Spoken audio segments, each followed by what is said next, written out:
everybody, Bobby Lynn here again with our next chapter for you all today in The Power of One More. I hope you guys are starting to engage in this and really connect with some of the things that he talks about. I started thinking about it, doing it one chapter at a time in a week. It gives you time to really apply what he shares in each chapter. So this chapter is on living in your matrix. I don't know how many of you all, raise of hands, I can't see it, but how many of you all have watched the movie Matrix?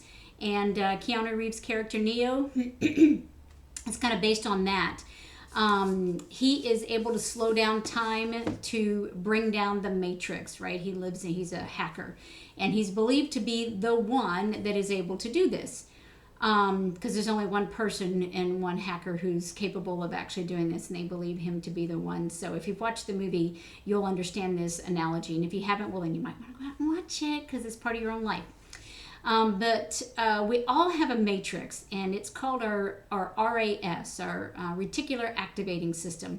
And you don't even realize it's going on. But let's give this example. So, for instance, you decide you want a new car. For instance, one of my dream vehicles is a Jeep. I haven't picked a color or anything like that yet, but white is typically my color of choice for a car. So now that I keep thinking about how I want this Jeep, I see Jeeps everywhere. Like I see them in every parking lot. I see them on the highway. I see them come in the other direction. You know, I see them at stores. I see them in mall parking lots. Suddenly I see them everywhere. Well, it's not that they haven't always been on the road and there's just more people wanting Jeeps like I wanted. They've always been there. It's just I've trained my subconscious to look for them and to find them and to point it and to bring them into my world. So we all have that, and it's already working to slow down parts of our lives, interpreting and reinforcing what we have programmed our subconscious for. Okay, it reveals what's important to us. It's important for me to just find a Jeep because it's on my dream board.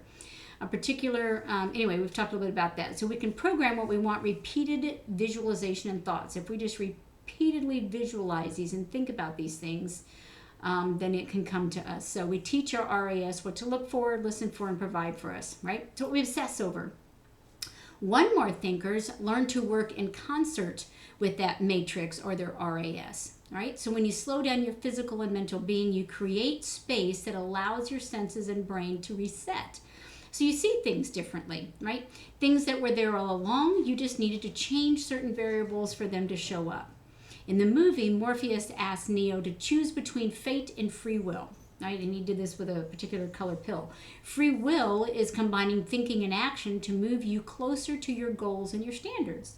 So when you can train your matrix to help you see what you want to see, then you can influence those actions. The people and opportunities you need to help you achieve your goals are going to show up. Right? Do you think about the things that will enhance your life, or are you thinking about avoiding the bad things that will detract from your life? If you frame those thoughts into the positive, program your matrix through intentional, repetitious feelings, words, and visualizations, right?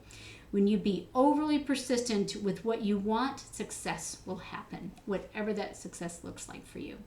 Be blessed.